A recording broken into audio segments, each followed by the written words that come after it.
Thank you, Chairman Tiffany, Ranking Member Neguse, and members of the subcommittee. Thanks for this opportunity to testify on the fire and forest management related legislation being considered before the subcommittee today. I currently serve as Associate Deputy Chief of the National Forest System for the USDA Forest Service.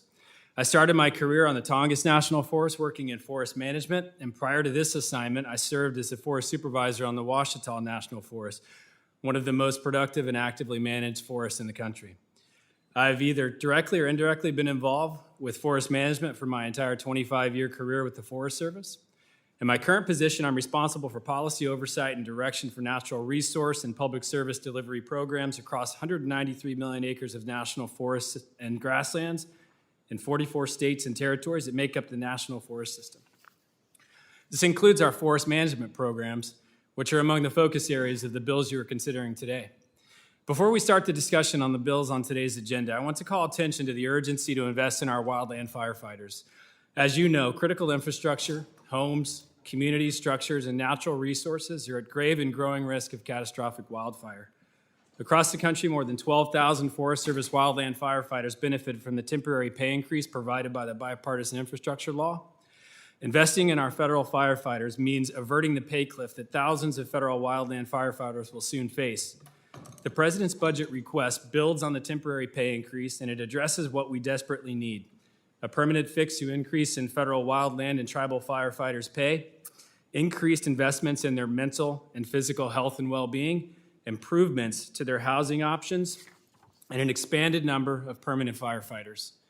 The permanent pay reforms require authorizing legislation, and we are committed to working with you on advancing a comprehensive legislative proposal. In addition to investing in our wildland firefighters, it's critical that we address work on the ground, which ultimately addresses the wildfire crisis. We are now in our second year of carrying out our 10-year strategy for confronting the wildfire crisis in the West. Our strategy aims to increase science-based fuels treatments by up to 4 times the previous treatment levels, especially in those areas most at risk.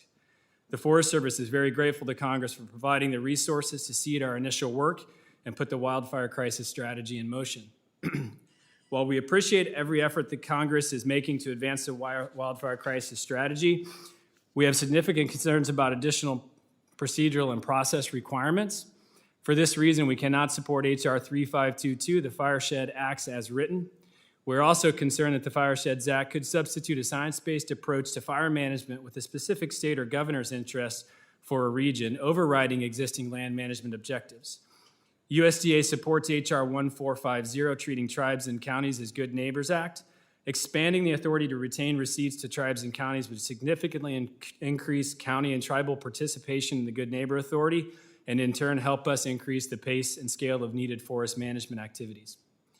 USDA supports many of the goals of H.R. 188, Proven Forest Management Act, but would like to work with the bill sponsors to address the concerns noted in our written testimony. In addition, USDA recognizes the importance of the Ohia tree and supports the intent of H.R. 1726, Continued Rapid Ohia Death Response Act. I want to take a moment to discuss the fire suppression, the topic of the second panel on the 5 remaining bills. By Forest Service policy, every fire receives a strategic risk-based response that is appropriate for the circumstances.